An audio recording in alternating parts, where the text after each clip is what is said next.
Em nome do Pai, do Filho e do Espírito Santo. Amém. Olá, meu irmão, minha irmã, quero convidar você a refletir junto comigo o Evangelho deste sábado, dia 10 de fevereiro.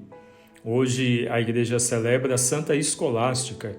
O Evangelho é de São Marcos, capítulo 8, versículos do 1 ao 10. Reuniu-se de novo numerosa multidão e não tinham o que comer. Então Jesus chamou os discípulos e disse-lhes: Tenho compaixão desta gente, pois já faz 3 dias que estão comigo e não tenho o que comer. Se eu os mandar para casa em jejum, desfalecerão no caminho. E alguns deles vieram de longe. Responderam-lhe os discípulos: De onde se poderia trazer pão para saciá-los aqui no deserto?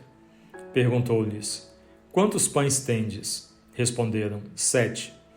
Mandou então que a multidão se acomodasse no chão, e tomando os 7 pães, deu graças, partiu-os e ia dando aos discípulos para que os distribuíssem.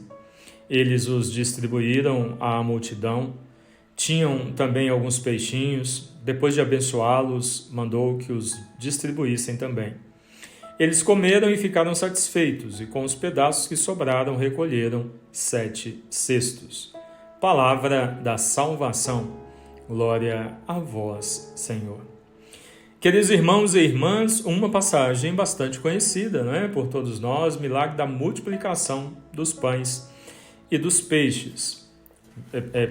Notemos que o milagre ele acontece quando Jesus pega o alimento que ele tem, que é pouco na visão e na fala dos apóstolos, o pouco alimento que tem, e apresenta a Deus e dá graças a Deus, depois manda que seja distribuído. E não só é suficiente, como ainda sobra. Se mais alguém quisesse comer, teria como se alimentar. Quantas vezes, meus queridos, e talvez você já tenha vivido isso, quantas vezes nós temos, mas temos pouco, e temos não aquilo que gostaríamos, temos aquilo que nós precisamos. E ao invés de apresentar a Deus e agradecer a Deus o pouco que nós temos, reclamamos. Tem um ditado que diz: o pouco com Deus é muito. É o Evangelho que nós estamos ouvindo. Então, diante do que você tem, agradeça a Deus. É pouco que você tem, mas você tem. E você tem o que você precisa.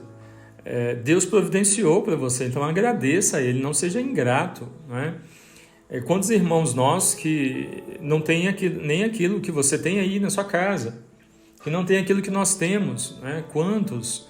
Então, que aprendamos a dar graças a Deus pelo que temos, para que a graça de Deus de fato nos alcance. Nós muitas vezes trazemos muitas preocupações conosco que são desnecessárias. Por quê? Porque Deus, Ele cuida de tudo. Ele providencia todos os dias aquilo que nós precisamos. E este Evangelho é um exemplo disso. Jesus dizendo para os apóstolos que Ele não pode despedir a multidão. Não pode dizer: se virem, volta para casa, vai caçar alguma coisa para vocês se alimentarem. Não. Ele e os apóstolos são responsáveis por cuidar e alimentar aquela multidão toda. É assim que Deus faz conosco. Deus cuida de nós todos os dias. Todos os dias Ele providencia. E muitas vezes nós nos afastamos de Deus porque estamos preocupados em como nós vamos providenciar, em como vamos pagar a conta, em como vamos comprar aquilo com que se alimentar. Preocupações, lógico, todo mundo tem que se esforçar, correr atrás, trabalhar, é esse o caminho. Mas mesmo fazendo tudo isso, às vezes vem algumas dificuldades, e diante dessas dificuldades não pode vir do desespero, porque o Senhor está no controle, e Ele está providenciando para nós aquilo que nós necessitamos, não aquilo que nós queremos, aquilo que nós necessitamos. Que diante da narração deste Evangelho nós tenhamos esta fé e essa certeza do cuidado do Senhor com cada um de nós, filhos seus, todos os dias. Não deixe o medo, o desespero tomar conta de você, mas confie a sua vida, seus problemas, sua causa, tudo ao Senhor, Coloque nas mãos dele, porque ele tudo pode e ele vai cuidar, vai providenciar para que tudo se ajeite e você não passe necessidade. Deus abençoe você. Em nome do Pai, e do Filho, e do Espírito Santo. Amém.